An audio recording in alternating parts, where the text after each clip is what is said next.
The average 1,500 rated player blunders every 9 moves.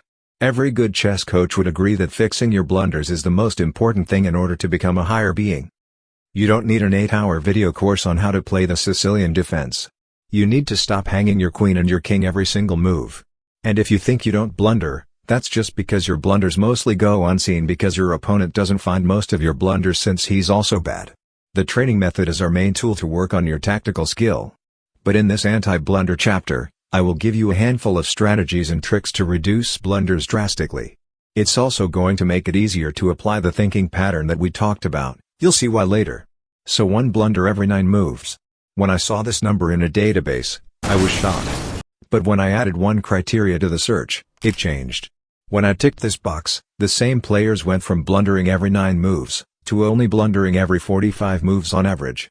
That's less than 1 blunder per game. What makes the difference? The criteria that changed everything was an equal position. If they have an equal position, they magically blunder way less. But if they have a vulnerable position, they blunder way more often. Actually, a low-rated player with a weak position is practically guaranteed to blunder and lose the game. Conversely, if you have a good position, your chance of winning drastically increases. Meaning we should probably spend some time talking about how to build a position that prevents blunders. This is only step 1, the easiest way that I could possibly find and that you can implement today. And the next lessons will add more to your strategy, so you can build a strong strategic understanding, step by step. So I found the easiest way to build a strong position, so you can reduce blunders instantly. It's actually quite simple. Only move pieces to defended squares. Look at this for example. It would be genuinely difficult to blunder in this position. Every single piece is defended and no matter what your opponent does and how he attacks you, there's not really a way to lose a piece, because everything is defended. But look at this other position. I cleaned up the board a little bit so it's easier to see. Here you have 2 undefended pieces at the same time. Exactly what I told you to not do. And if your opponent moves the queen to d5, he's attacking both pieces. You can't defend both at the same time, there's no move that will save you. You probably save the bishop and lose the knight. So, generally speaking, don't move pieces to squares that are not defended. Well, unless you're almost 100% certain that you will defend that piece in the next few moves.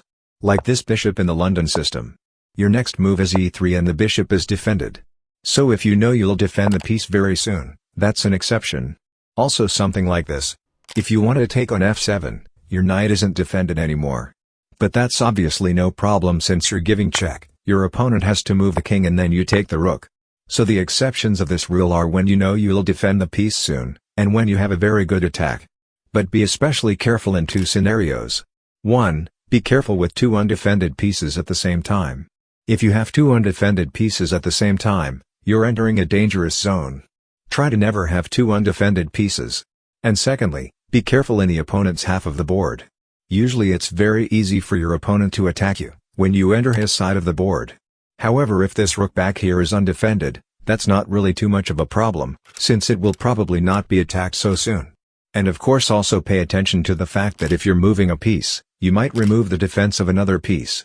Sometimes it's still a good move, as it is right here because you're double attacking the knight and you'll win the game, but keep an eye on that. Basically, try to only move your pieces to defended squares. Implementing this rule will make it much easier to apply the thinking pattern, because your opponent has a lot less good moves. That way, you'll have to keep less things on your mind when searching for checks, captures and attacks. You can tick this module off, but only move on to the next lesson after playing a few games and confidently implementing this strategy.